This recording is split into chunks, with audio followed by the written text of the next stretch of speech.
Morning, Paul. Hello, mate. It's alright to cry, is it? It's okay to cry. You know, not in my world, it ain't, mate. It's okay to cry. Yeah. So basically, I listened to Dave, who's part of Fundamental, went out and did a recording for a project that he's involved in that's separate to us. And Yeah. it's basically he walked past a man on the street that was doing some artwork. Yeah. As he walked past the man on the street, he was very judgmental of the artwork. He went, "Oh, that's not very good," and he caught that judgment. He caught the judgment in action, and because he caught the judgment of the man on the street, he went, "I'm going to rectify that," and he went back and he talked to the man. Okay. Yeah. And I'm going to play a recording to you now of him talking to that man. And for me, it just touched me deep inside this morning. You know, it doesn't matter where we are in our lives.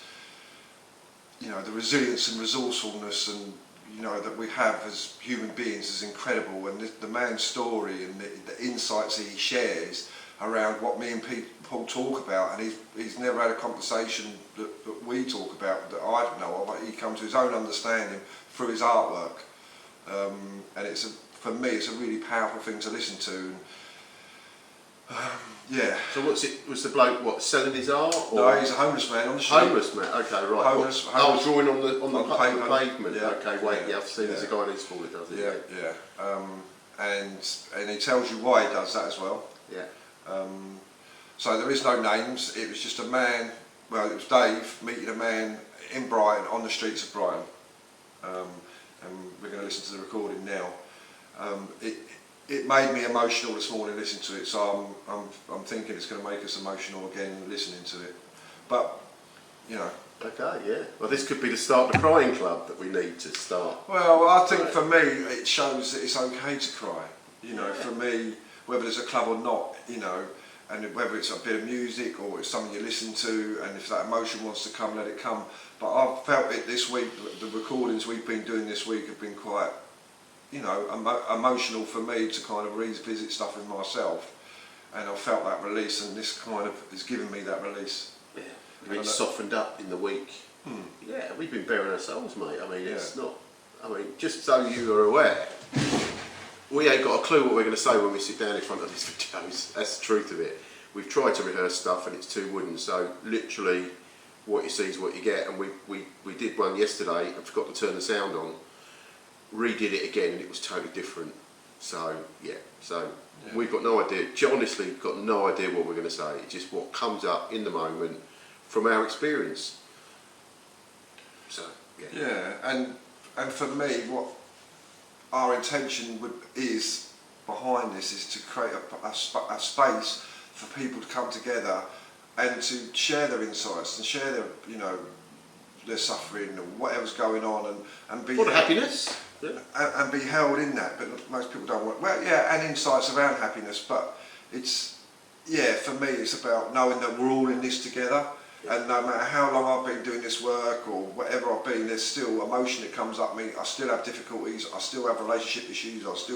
But I'm more likely to talk with you, get support, you know, and not think I've got all the answers. And I think this is what I like about what we're creating, because it's a space for people to do that. And we know that we're in this together. We are all in this together, and there is no fixed point. Yeah. Open space, a safe space for conversation, I would say. You know, like the Band of Brothers thing, we sit in a circle, create a safe space, and people are allowed to express themselves. Whatever's going on. However, and it's safe, no one's going to judge. And because most people, you know, mate, we've sat in many circles, and one person will speak about their experience, and how many times does their stuff touch us? You know, they're speaking for everybody. We speak for everybody, and there's things that we don't want to look at, things that we don't want to acknowledge about ourselves, and that safe environment allows us to do that, which is hopefully what this is. Well, you hope. For me, I think what I actually hear is a man speaking from his heart, and that's what touches me. Yeah, that's what touches me. Yeah. So it's. I'm going to play it. Just stop and watching a man sitting with some his artwork on the floor, and I just having speaking to him, and literally my mind is like loan, from what he's just saying, like literally as he's speaking, I had tears in my eyes. The insights he's had and what he's overcome is just amazing. So I'm gonna let him ask him some questions and just ask him to explain that again. Can you tell me about basically how long was you on the streets for? You're not actually homeless now? No, I'm not homeless now. I had been on the streets. Originally, my first experience of homelessness was when my parents split at the age of 15. I'm now 44 years old. Struggled all over the UK pretty much to find accommodation.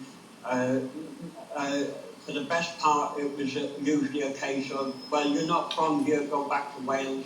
You know what I mean? You know? And even back in Wales, even when I found employment in Wales, they still weren't prepared to help me out.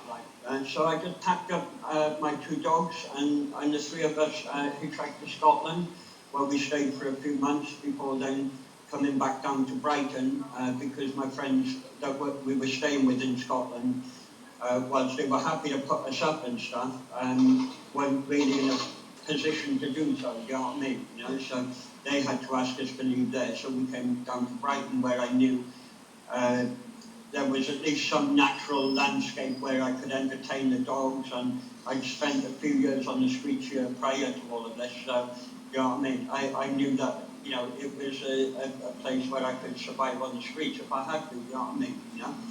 And I spent about 6 years living under the Waitrose canopy on Western Road, and all the time constantly producing artwork and trying to promote, you know, well, not only develop my own creativity, but promote creativity in others, and you know, that's a big part of what my artwork's about. And can you tell me a bit about what you just said about not being the same person that was attacked? Yeah, exactly. I mean, it's like, yeah, I mean, totally, I can tell you that story, which I have just done, about, you know, about the attack in Cardiff, 8 years ago or whatever. Whereas in this day and age, right here, right now, I can stand here and tell you that actually all of that is a lie. Yeah, and not because I'm deliberately lying to you, but because, well, literally, I now understand that I am neither physically nor mentally the same person that, well, any of that ever even happened to. It's just a different version of me, you know? And I came to this from my artwork, funny enough. I learned this through my artwork. I was producing these spiral mandalas all over Brighton for over a year, just thinking they were a pretty pattern. And they're commonly known by a lot of people as what's called the seed of life or the flower of life.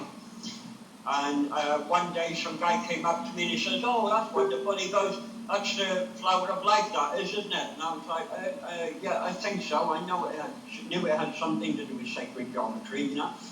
And he was like, "Ah, I got you." And he goes, "Well, that's not the flower of life." He goes, "That's the seed of life." So what that prompted me into doing was thinking about, well, how do I go about changing the seed of life into the flower of life? And when I came to working that out, the first thing I did was try looking on the internet for a whole picture of this flower of life. I couldn't find one anywhere, but I've no money. So I thought, sorry, I'll just have a go at it anyway. And it turns out that in order to turn the seed of life, the drawing that I've been doing for over a year, into the flower of life, all I had to do was draw the first circle outside of the seed of life. And what that does is it prompts me, the artist, to then draw the next circle, which connects that circle into the seed of life, and then that prompts me to draw the next circle, and so on and so forth, and it goes on and on and on until infinity. So this made me realize this is why I couldn't find a whole picture of the flower of life on the internet, because you would need an entire universe in order to be able to draw it.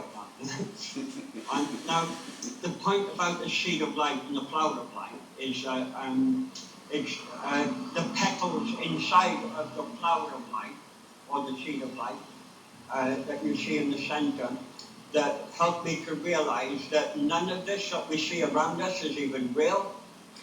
It's all just your own creation. Everything that we see around us is our own creation, purely and utterly. That's I heavy. live in a world of fools.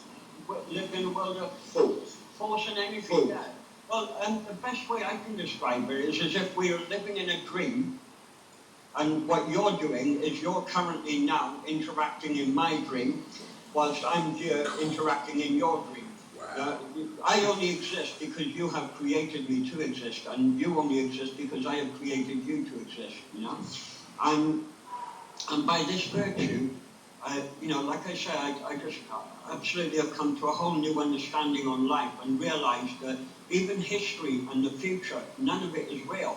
It's all like, you take any given written document, no matter how accurate it is about history, it is still only a perspective. It is only one single individual or group of individuals' point of view. You know? And I'm now totally, I've even met a guy out here, right, who actually claimed himself to be God. Yeah? And I'm like, yeah, mate, whatever. You call yourself God, you know? That's making him happy. See, everything you're saying, like, I'm just blown away, because this is what we talk about. I know. Why, Totally. what you just said about the past, what we say is the past is the past, it's only kept alive in our thinking, all the own business now. Totally, yeah, The it's all future doesn't exist. Yeah, neither does it. We live in a world of thought. You only ever feel in the thinking. If you're feeling sad, Yeah. Yeah. So, can I ask you about mental health? Is that, Well, it kind of... do you think, as a general, do you think mental health plays a big part in homelessness? Right, the worst part of being homeless, and bearing in mind, as I say, I have spent almost 20 years living on the streets, yeah, has got nothing to do with the weather. It's got nothing to do with the countless idiots you might have out there, like, you know, pulling pranks like setting fire to people and hurting people and stealing their stuff and so on and so forth. It's got everything to do with that sense of feeling like you're no longer part of society anymore, that sense of feeling like you're some kind of byproduct, because that's how the majority of society looks at you, and the energy that you feel when people walk past you sitting on a street and you've got nowhere to go at all, you know what I mean? You know, you can't just go and, you know, step out a bit, like, you know what I mean? You know? And you know, say that all linked in with the drinking drugs then? well, no, I'm not talking about you as well. I mean, like as a general. yeah, without question, I do not. I mean, all the years I've spent on the streets, yeah, I've never touched heroin. I've never touched coke. I've never touched any of that stuff. You know what I mean? You know, I'm not. I don't even do alcohol. You know what I mean? You know, even though, as I say, most of my adult life I've been surrounded by it. You know? But I can totally understand. Right, that when you sat out here and you're seeing every other person, like all these rich people going off to their clubs, going off to their parties, going off to their, you know, to do their, whatever they're doing, right guys? Rich. Yeah, not too bad. So I'm just doing a little interview a moment, I just bear with me. You see all these people going past doing their thing, you have a sense of feeling like you want to be part of the norm, you want to be part of it, you know, having the same fun and enjoyment as everybody else. So it's totally understandable that people resort to alcohol and drugs and stuff like that, you know, to help them, you know, as a form of pressure, I suppose. One more question, and I'll let you go on. I see your dog. You spoke about your dog a couple times or something. Is your dog a big comfort for you? Without question. I wouldn't be the person I am now if. And I might not have even survived those years on the streets had I not had the dog with me. You know, that's, and God really, you know what I mean? You know, and he has protected me in many, many ways. One, you know, aside from the physical sense in that he keeps harm away from me, he also keeps me with a need to keep myself together in such a way that has helped me to survive, you know what I mean? Yeah, I totally get that. So, one more thing. Because these are people that listen to more likely will still be homeless. So, what would you say, a bit of advice? Would you say hang in, or would you like hang in there? What I would say is an important thing for people to learn is that they are actually the creators of their own reality. Yeah. Listen, I swear, like, I just can't explain what this is. Go on, sorry. Yeah, is that they are absolutely and totally even though they might feel like they're victim and that they're subject to outside influences, they're caused this, that, and whatever. It's actually yourself that has allowed those things to influence you in such a way. You know what I mean? People don't like hearing that. And I know that sounds cold and uncaring, you know what I mean? You know, but the realization and understanding of that helps to give you power and strength in knowing that actually you have some control over this, right? You know what I mean? You know? Because a lot of these people out there, they just feel completely and totally helpless, you know, and you know, like they just don't have any hope at all, you know. So yeah, you know, they need that sense, you know, because that sense just wipes out all of the negativity when you realise it, doesn't it? You know what I mean? I think so, as you've been waiting here, I just want to say thank you so much. Yeah. I've just stopped. It's humbling, Paul, isn't it? It is, mate. It is. You know, when I was doing the stuff, I had not recorded it, but when me and Danny were doing the homeless thing in Brighton and in Eastbourne, you know, that's never heard. Well, we did have one guy who had that understanding, and he committed suicide last year while I was in America, Dan, and that screwed me. That really got me more than I can imagine it ever would. It really did get me. But you kind of hear that kind of these guys, and that's what they really need to know is we have created our life to this point, and when we understand that and really understand it, we go, okay, I've created it to this point, I'm going to continue to create it, so why not create it in a way that I want? But really understanding that and feeling the worth of that and really believing the power of it, understanding the power of our thinking is what, for me, this is all about. And that realisation, as he said, and it takes away that victim mentality. Yeah. And what he's saying, it gives him hope, you know, in a sense of being able to keep living a day-to-day experience, you know, a moment-to-moment experience of life, rather than it's all happening to me, you know. None of it's real. I get what he means there, and I kind of to frame it to make it maybe a little bit easier to understand is it's real to us, and what I do is project my thinking onto the world. So you and I can be looking at the same scenario and both have a completely different experience from it. And we've talked about that, and it's like we're sitting in the traffic on the M25. Yeah. I'm raging, what's going on, and kicking off and moaning and complaining and screaming. And I'm just glad I ain't got to go home and see the kids. Yeah. Because they're going to want something from me. Yeah, and you're happy, you've got some music on, and so what's the difference? And the difference is just the thinking. Yeah. And the thinking Separate realities. creates our reality. The micro verses, mini universes, we're all living in our own bubble, and they cross over. And they touch, and as community builds, all these bubbles touch together and they come apart. We've got the individual, the friends, the family, clubs, local communities, countries, continents, the planet, solar system. You know, who knows what's out there? But again, it comes back to that power of thought and the intention. You know, if I believe that the world is wicked and evil, that's what I'm going to experience. I think was it Einstein said? One of these people said, the biggest decision you'll ever make is whether you decide whether It's a benevolent universe. it's a benevolent universe or a malevolent universe. And it's true. It's true. You know, if you approach anybody believing they're a bad person or they're not going to support you, that gets picked up somehow, and that's what you get back. You go into any scenario.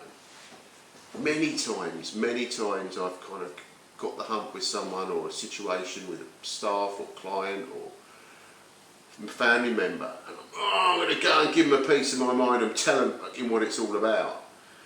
And you go in with that energy, and it just kind of bashes everything up, and you kind of take a deep breath and kind of just think, okay, they've done their best. And that doesn't mean to say I've got to accept that's their best. And maybe they might want feel I might want to tweak and support them and show them something different, but it's coming from a place of compassion and love, and wherever you are, you get a different thing, different experience. You know, we've got people we know. It's like restaurants, isn't it? It's like a restaurant. So it says, I recommend a good restaurant. You know, there's a restaurant up the road here, it's gone now. I recommend it to everybody I know. And half the people I recommended it to come back and said, oh, that was rubbish. Because they had an expectation. And it's the same with people, isn't it? You kind of... Yeah, but what you enjoy in a restaurant is not necessarily what they enjoy. And it's the same what I enjoy with a person. So it's separate realities. Yeah, separate realities, separate beliefs, separate values, which are, again, just a whole bunch of what? What's the value? What is it? It's a thought I keep thinking. Yeah. And whether I hold on to it and whether I'm going to defend it, you know, and hold a position behind it. Yeah. You know. Because you want to be right. Mhm. And that's it. Most of the pain and suffering from my side of the fence is when I want to be right or I'm trying to control something. Holding a position. Holding a position, it's just bonkers. And just, there's nothing to change, there's nothing to do, and just allowing people and things to be what they are. But that sounds a bit woo-faff, doesn't It it? does sound a bit woo-faff. It's a bit airy-fairy, but that's the truth of it. Is just don't. It's almost like, in a way, there's books written. You know, I don't give a. You know, it's not giving a monkeys, not caring, but not caring in a caring way, in a compassionate way. So if you believe something and I don't, why? You know, would you try and force that down my neck? Some people would, and some people wouldn't. But I think that's when I like the value of equal dignity, because rather than respect, because like respect needs to be earned or measured or who's giving it to, but with equal dignity, within that as a value is the curiosity. You know, so you might have an opinion, you might have a point of view, but I can be curious about that. Yeah. Do you know what I mean? Rather than defended on it, because defend is a nice polite word for attack. Yeah, You absolutely. know, when the British Army are defending something, you know, Yeah. the bombs are coming over. Yeah. It's Preemptive strikes. yeah. But the curiosity, the being curious and having that conversation, as Dave was doing then, that kind of, he was curious. Yeah. You know, but what I love most about it is that conversation come about from one judgmental thought. Yeah. He walked past that man and judged his artwork, and he wanted to make an amends for that judgment in himself, Yeah. because who am I to judge? Yeah. And he went and got down to his level, and he spent 20 minutes in his world, and look what he got from that. And look how many people have watched this and have heard that story. And Yeah. some people it would have touched in one way, some in another. Some might care more than others, but it's brought this conversation about, so which we had no idea we were going to have. So Well, it's up to 406 views at the moment, yeah, and I'm going to create something out of it to get it out there again. yeah, But yeah, it's just humbling. You know, for me, it's humbling. You know, to obviously. But what I liked as well that is he was pointing towards, because when Dave said he heard the story, he went, oh, can you say that again? But he was really saying to him, it's a lie if I tell you I was that person, because I know that I've evolved from that, you know, and I can hold on to that and be a victim to it, you know, how many years later. yeah. But he said, it's what's the payoff? You know, it's not. I can drag that nonsense around in a bag with me, Yeah. and that will be my story, and identify with that. Yeah. And that's what we do. That's what I did for most of my life. You know, the poor me, the upbringing, the abuse, Yeah, whatever. it gets you that. That's right. It It gets me gets- attention, and yeah. oh man, Yeah, oh, right. yeah, help me, and all that. And you know, and a bit of that's okay, but when it gets that regularly. But if it's draining you, And everyone around you, and in the end, you just notice people don't come near you because they don't want to be in that energy. They're had enough of the stories, and you But know, that's the drama triangle, isn't it? You know, the victim, perpetrator, helper. You know, and the workshops that I've done, when people stay in the victim energy, they don't want to leave because they get seen, they get the support, you know, and they drain energy from other people, and it's like, I'm okay. And then the helper comes in, and, you know, hey, you shouldn't have done that to you. Are you all right? You know, but how quick do we do that? When it can just be a phone call. I remember when I first saw it was over a pair of shoes. I basically introduced a friend to a girl, one of Lindsay's friends, and basically he borrowed a pair of shoes. And then suddenly I get the phone call around he's got the shoes, and I've become aware of the drama triangle. I'm not getting involved because the triangle was created as soon as I got the phone call. Yeah. So I've become more aware of when I get rung up and there's dramas occur. No, and someone wants you to take sides. yeah. So then because the triangle is created, Yeah. But if you leave it to just two people, it's easy to resolve, and you know they can have a conversation. But otherwise, she wanted to go into victim, he was the perpetrator, and I was the helper. Yeah. You know, and that energy shifts as well as the conversations go on. Yeah. And suddenly, I'm ringing him up, having a go at him. So now I'm the perpetrator, he's the victim, and they're you know. Yeah. And all of a sudden you're the baddie. You're Yeah. just going, oh, he ain't so bad anyway. It was only a pair of shoes. Yeah. Dave is a right arsehole. Yeah. But being really aware of that drama triangle. Yeah. And you know, and the perpetrator as well, you know, that kind of feels it, how many times have I got to tell you, you know, you should be getting a job and you shouldn't be, you know, it's like that. It's seen as a good thing, but it can be overpowering and bearing, and it can create a victim mentality in people. Yeah. And then someone can, oh, is he telling you to get, you know? Yeah. It's just so easily done. So yeah, if you get a chance, look at the drama triangle. We'll probably put a little something up about that, or you know, give some links to it. It's just an incredible thing to see, and if you're aware of it in like relationship issues or work issues, just see yourself going into it. It's like, I'm in the triangle. Step out.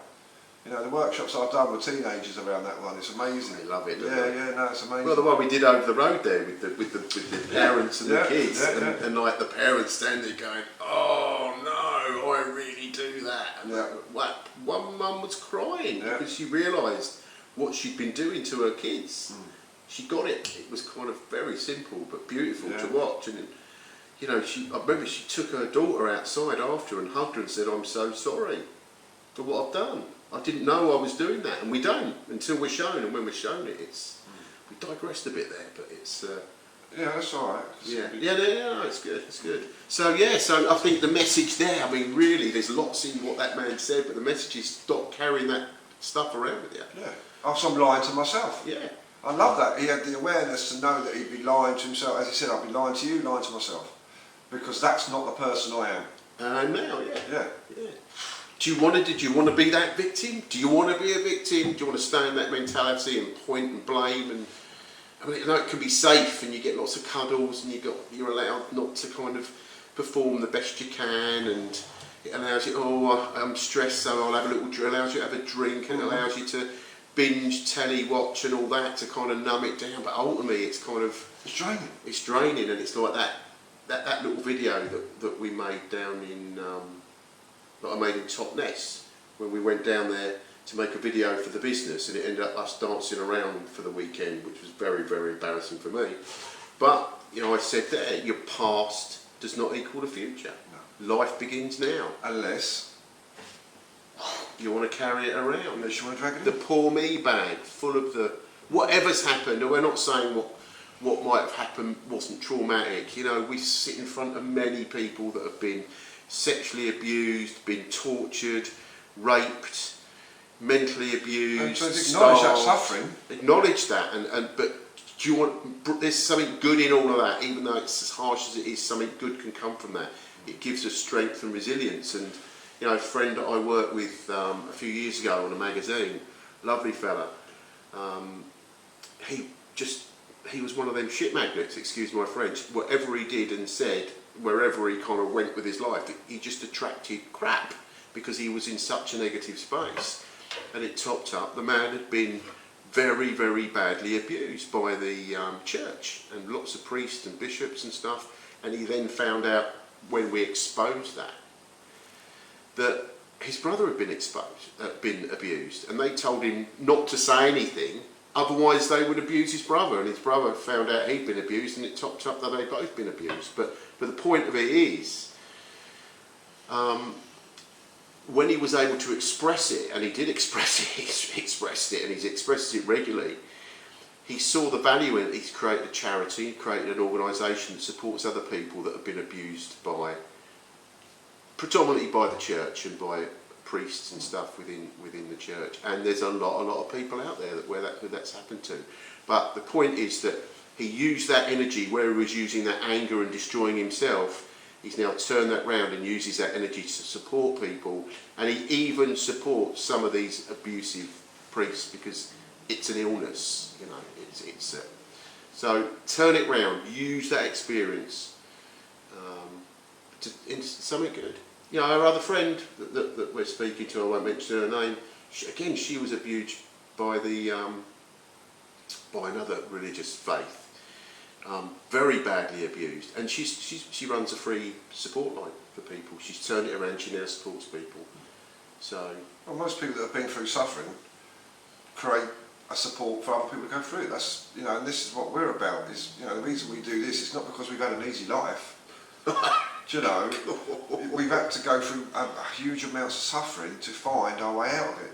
yeah. You know, we're not just talking from a place of, we've been to a university, done a course, and we have done lots of courses and workshops and trainings, but only to kind of further and nurture our understanding of what's actually creating this human experience.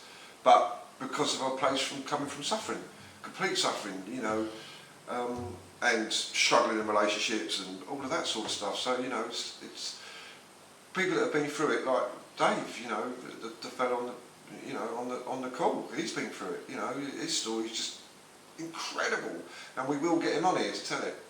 We'll get Dave on here to tell his story. Blow your mind. Yeah. So, Right. good with that. Okay, till next time. Happy days. Yeah, thanks for listening, and yeah, hope you heard something in that.